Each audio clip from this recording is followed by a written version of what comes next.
Hey guys, Andy Gideon here.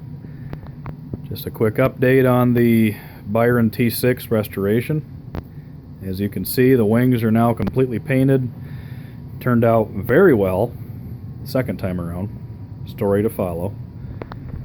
The paint that I used for these, I think I mentioned it a couple videos ago, was the Rust-Oleum 2X.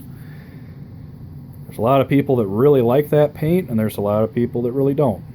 And I think it's all in how people paint. Not all paints can be used the same way, can't use the same methods. And as it turned out, I kind of found out the hard way that that paint is actually quite picky. What makes it the 2X paint is it's twice the coverage with only one coat. But as long as you know how to spray, it sprays quite easily.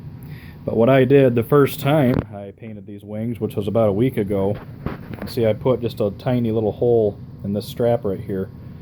I had them mounted on a stand, so they were standing vertical like this.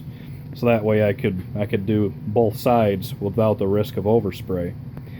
But having the wings sitting up like this, and I painted them at the shop where I work, it's quite cold in there. It's heated, but it's still pretty cold. The paint got really heavy on itself, and I got a lot of runs, mainly on the trailing edge. So I had to sand all the paint off, start over. Then this time around, I painted one side, then the other. Of course, I painted the bottom first, but I was worried about the overspray. So I painted the bottom, went back the next day, flipped them over, painted the top. And really, I can feel a little bit of overspray on the bottom. It's not bad. But I think they turned out really good. And the best way I found to use that paint is to do a mist coat cord-wise throughout the whole wing. And you can still see some spots of primer because it's just a mist coat. And then I do a nice wet coat span-wise, and that was it. It's kind of hard to see because of the light, but it really did turn out quite nice. I think this wing here, probably really can't see them on camera, but you can still kind of see some scratches from where I had to sand the old paint off. But you know, for a plane that's 20-some years old, I think it looks fantastic. And the reason I went with this color, not only because it looks really good on my Stearman back there, I wanted to go for the look like how I have on my Panther, which the Panther I painted with latex, which I will never do again. Then I oversprayed it with the polyacrylic satin to give it the nice dull look that I wanted. But with this paint here, it's called a satin paint, but it has a really nice shine to it, but it's still satin.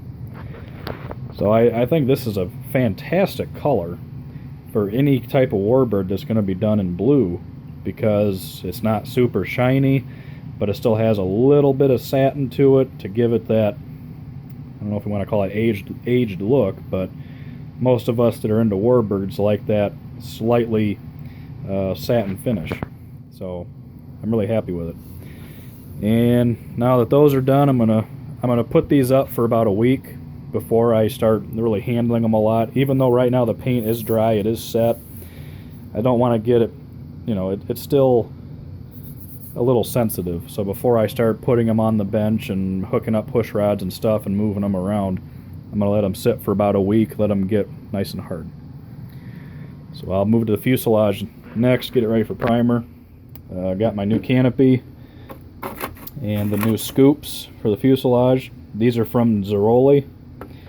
I'm pretty sure the canopy will fit. It looks about the same, but we'll find out shortly. So I'm going to get these scoops mounted, get the canopy cut, and I'll take the fuselage in for primer, and we'll get it painted. We're getting closer. Later.